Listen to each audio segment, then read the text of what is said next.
لیکن مسح کے بعد جیسے ہی وہ بوٹ وغیرہ اتارے گا تو وضو ٹوٹ جائے گا۔ اگر کوئی ایسا جوتا یا بوٹ پہنے جائیں جو ٹخنوں کو نہ چھپاتے ہوں تو ان کے اوپر مسح جائز نہیں ہے، لیکن اگر انہیں وضو کے بعد جراب کے ساتھ ہی وضو ٹوٹنے سے پہلے ہی پہن لیا ہو تو ان پر مسح اور جرابوں کو جو حصہ ظاہر ہو اس پر مسح جائز ہے، چاہے وہ حصہ ٹخنوں سے اوپر ہی کیوں نہ ہو۔ اس صورت میں نماز بھی جوتوں میں پڑھنا ضروری ہوگا، کیونکہ اگر وہ جوتے اتار دے گا تو اس کا وضو ٹوٹ جائے گا اور صرف جرابوں کے ساتھ نماز درست نہیں ہوگی، کیونکہ مسح تو جوتے پر کیا تھا۔ اللہ مجھے اور آپ کو علم اور بصیرت کے ساتھ عبادت کرنے والا بنائے۔ میں اپنی بات کو یہیں ختم کرتا ہوں۔ اللہ سے اپنے لیے اور آپ کے لیے ہر گناہ اور غلطی کی معافی مانگتا ہوں۔ معافی مانگنے والوں کی کامیابی کے کیا کہنے۔ دوسرا خطبہ۔ الحمدللہ، ہر طرح کی تعریف اللہ ہی کے لیے ہے، وہ پناہ مانگنے والوں کو پناہ دینے والا ہے۔ میں گواہی دیتا ہوں کہ اللہ کے سوا کوئی الہ نہیں، وہ واحد ہے، اس کا کوئی شریک نہیں۔ وہ ایسے لوگوں کو بھی شفا دے دیتا ہے جس کی شفا سے خود دوا بھی مایوس ہو چکی ہوتی ہے۔ میں یہ بھی گواہی دیتا ہوں کہ ہمارے نبی محمد صلی اللہ علیہ وسلم اللہ کے بندے اور رسول ہیں۔ اللہ کی ہمیشہ رہنے والی رحمتیں اور بار بار نازل ہونے والی سلامتی ہو آپ صلی اللہ علیہ وسلم پر، اہل بیت پر اور صحابہ کرام پر۔ بعد ازاں، اے مسلمانوں، اللہ سے ڈرو، اسے یاد رکھو، اس کی اطاعت کرو، اس کی نافرمانی سے بچو۔ ارشاد ربانی ہے، اے لوگو جو ایمان لائے ہو، اللہ سے ڈرو اور سچے لوگوں کا ساتھ دو۔ اے مسلمانوں، نمازی کو چاہیے کہ اپنی جرابوں کی صفائی کا خیال کرے، کیونکہ یہ بہت جلد بدبودار ہو جاتی ہیں۔ جیسے ہی جرابوں سے بدبو آنے لگے یا وہ گندی ہو جائیں تو انہیں اتار دینا ضروری ہے، تو اسے اتارنا ضروری ہو جاتا ہے تاکہ ان کی بدبو سے کوئی نمازی یا مسلمان پریشان نہ ہو۔ پرانے زمانے میں لوگ اس گندگی کی مثالیں دیتے تھے، کہتے یہ تو گندی جرابوں سے بھی زیادہ گندا ہے۔ اسی طرح دوسروں کی حج میں بھی یہی مثال دیتے۔ ایک نے کہا، ابن عمیر نے ایسا غزوہ کیا جس سے اس کی شہرت ایسی ہو گئی جیسی پرانی گندی جراب ہو۔ کسی نے کہا، تمہیں جو میرے بارے میں معلوم ہے وہ بتاؤ، کیونکہ میں تمہارے بارے میں ایسے الفاظ کہنے والا ہوں جو بدبودار جراب سے بھی برے ہیں۔ اے مسلمانوں، میں نصیحت کرتا ہوں کہ موضوع پر مسح کے معاملے میں جن مسائل میں قرآن کی آیت یا واضح حدیث نہیں ہے، ان میں اہل علم کے ایسے اقوال کو اخذ کرنا چاہیے جو زیادہ محتاط ہوں، بشرطے کہ زیادہ احتیاط والے قول پر عمل کرنے میں زیادہ مشقت نہ ہو، کیونکہ مشقت کی موجودگی بذات خود رخصت اپنانے کا جواز ہے۔ اگر احتیاط میں زیادہ عبادت یا زیادہ ثواب ہو تو اسی پر عمل کرنا چاہیے۔ اہل علم بیان کرتے ہیں کہ مسئلے کے اس پہلو پر عمل مستحب ہے جو متفقن علیہ ہو۔ رسول اللہ صلی اللہ علیہ وسلم نے خود بھی احتیاط سے کام لیا، مشہور مواقع پر اسی کے مطابق فیصلہ کیا۔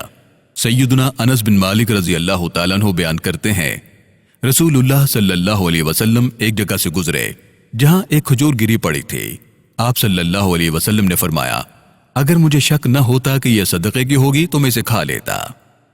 میں تمام مسلمانوں کو یہ بھی کہنا چاہتا ہوں کہ فقہی مسائل میں اختلاف کے لیے اپنے دل کو شادہ رکھیں، ان کی وجہ سے بغض پیدا نہ کریں، ایک دوسرے سے تعلق نہ توڑیں، لڑائیاں اور جھگڑے نہ کریں۔ اے مسلمانوں، اللہ کی کثیر نعمتوں اور فضل عظیم پر اس کی حمد و ثنا بیان کرو۔ یاد کرو لوگ بغیر جوتوں کے کس طرح چلتے تھے، یاد کرو لوگ بغیر جوتوں کے کس طرح چلتے تھے، گرمائش پہنچانے والی چیزوں کے بغیر کس طرح رہتے تھے، پتھروں اور پہاڑوں پر کس طرح سوتے تھے۔ پھر آپ کی باری آئی تو بہترین نعمتیں اور شاندار زندگی ملی، تازہ پھل جو ہر وقت دستیاب ہیں۔ اللہ کی کثیر نعمتوں پر اور اس کی مہربانیوں پر اس کا شکر ادا کرو، کیونکہ مہربانی کا شکر ادا کرنے والے کو زیادہ ملتا ہے اور برکت بھی نصیب ہوتی ہے، جبکہ نافرمان اور نعمتوں کے انکاری کو رسوائی، فقر اور ہلاکت نصیب ہوتی ہے۔ درود و سلام بھیجو ہدایت کی راہ دکھلانے والے احمد صلی اللہ علیہ وسلم پر، جو ساری مخلوق کے سفارشی ہیں۔ رسول کریم صلی اللہ علیہ وسلم نے فرمایا، جو مجھ پر ایک مرتبہ درود بھیجتا ہے اللہ تعالیٰ اس پر 10 رحمتیں نازل فرماتا ہے۔ اے اللہ، ہمارے نبی محمد صلی اللہ علیہ وسلم پر رحمتیں اور سلامتیاں نازل فرما۔ اے اللہ، ہمارے نبی محمد صلی اللہ علیہ وسلم پر رحمتیں اور سلامتیاں نازل فرما۔ اے اللہ، ابو بکر، عمر، عثمان اور علی رضی اللہ عنہم سے، تمام اہل بیت اطہار اور صحابہ کرام رضی اللہ عنہم سے راضی ہو جا۔